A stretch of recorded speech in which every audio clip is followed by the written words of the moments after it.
আজকে আমরা কথা বলবো কিভাবে সহজে পড়া মুখস্থ করা যায় বা মনে রাখা যায়। এক্ষেত্রে প্রথমেই যেটা আসে সব থেকে বহুল প্রচলিত একটা পদ্ধতি অ্যাক্টিভ রিকল, অর্থাৎ বই বন্ধ করে নিজেরে পরীক্ষা করা। শুধু পড়লেই হবে না, একবার বই বন্ধ করে নিজেকে জিজ্ঞাসা করো, এখন যদি আমাকে কেউ জিজ্ঞাসা করে আমি কিভাবে উত্তর দেব এই প্রশ্নটার। এভাবে মস্তিষ্ক নিজে থেকে তথ্য খুঁজে বের করার চেষ্টা করে, নিজে থেকে উত্তর বের করার চেষ্টা করে এবং সেই তথ্য দীর্ঘদিন মনে থাকে। যেমন পরীক্ষার ক্ষেত্রে হয়, পরীক্ষায় যে প্রশ্নটা আসে সেটা কিন্তু আমাদের মস্তিষ্কে দীর্ঘদিন থাকে। 2 নম্বরে আসে রিভিশন, রিভিশন অ্যান্ড রিভিশন। বারবার পড়ো, কিন্তু একসাথে না।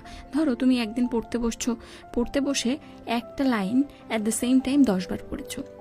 আবার যদি তুমি পুরো চ্যাপ্টারটা একবার পড়ে গেলা, আবার শুরু থেকে শেষ পর্যন্ত একবার পড়ে গেলা, আবার শুরু থেকে একবার পড়ে গেলা, এভাবে করে 10 বার পড়ো, খুব স্বাভাবিকভাবে তুমি দেখবা যে ক্ষেত্রে তুমি একটু গ্যাপ নিয়ে একবার করে পড়ছো, পড়াটা অনেক বেশি মনে থাকবে।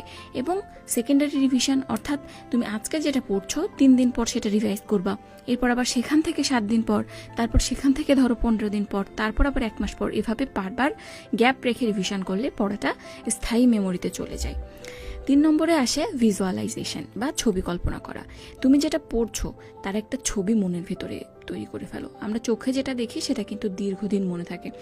আমরা ধরো একটা মুভি দেখছি বা কোনো একটা এরকম ভিডিওগ্রাফি দেখছি, তো সেটা কিন্তু আমাদের মস্তিষ্কে দীর্ঘদিন থাকে, যতটা না বইতে কোনো গল্প পড়ে সেটা আমাদের মস্তিষ্কে থাকে। সো ভিজুয়ালাইজেশনও খুবই খুবই ইফেক্টিভ একটা ওয়ে। 4 নম্বরে আসে শর্টকাট বা নেমোনিক। নেমোনিকও কিন্তু কিছু ক্ষেত্রে খুবই হেল্পফুল, যেখানে প্রচুর ইনফরমেশান এবং সিরিয়াল বাই সিরিয়াল আমাদের মনে রাখতে হয় এবং একটার সাথে আরেকটা প্যাঁচায় যায়, কোনোভাবেই মনে থাকে না। সেক্ষেত্রে নেমোনিক বা শর্টকাট আসলে খুবই খুবই ইফেক্টিভ একটা ওয়ে। যেমন তুমি ধরো আমরা ভিপগড় যে নেমোনিকটা ইউজ করি, বেনি আসহ কলা যেটাকে বাংলায় বলা হয়, এটার জন্য। তো এটা কিন্তু বহুল প্রচলিত, অনেকে নেমোনিক নিয়ে অনেক তর্ক বিতর্ক করো, কিন্তু দেখো ছোট থেকে আমরা কিছু নেমোনিক শিখে আসছি যেগুলো তোমাকে কতখানি হেল্প করছে এখনো পর্যন্ত। সো কিছু ক্ষেত্রে নেমোনিক এক্সট্রিমলি হেল্পফুল এবং নেমোনিকগুলো নিজের হলে আরও বেশি সাহায্য করে সেটা আমাদের।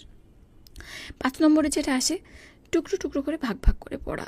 এক্ষেত্রে পোমোডোরো মেথডটা খুব ভালো কাজ করতে পারে, তবে এটা পার্সন স্পেসিফিক। হয়তো তোমার জন্য যেটা কাজ করছে সেটা আমার জন্য কাজ নাও করতে পারে।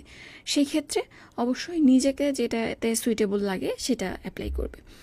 6 নম্বরে আসে অন্যকে শেখানো বা ডেমনস্ট্রেশন। যারা প্র্যাকটিক্যাল বেসড এক্সাম দেয় বা ভাইভা বেসড এক্সাম দেয় তারা জানে ডেমনস্ট্রেশনটা কতখানি ইম্পর্টেন্ট। তুমি যেটা পড়ছো, তুমি যেটা শিখছো, এটাকে অন্যদেরকে বুঝাও। তো যখন আমরা অন্যকে বুঝাইতে যাই অবশ্যই সেটার সব থেকে ক্লিয়ার একটা কনসেপ্ট আমাদের থাকতে হয়।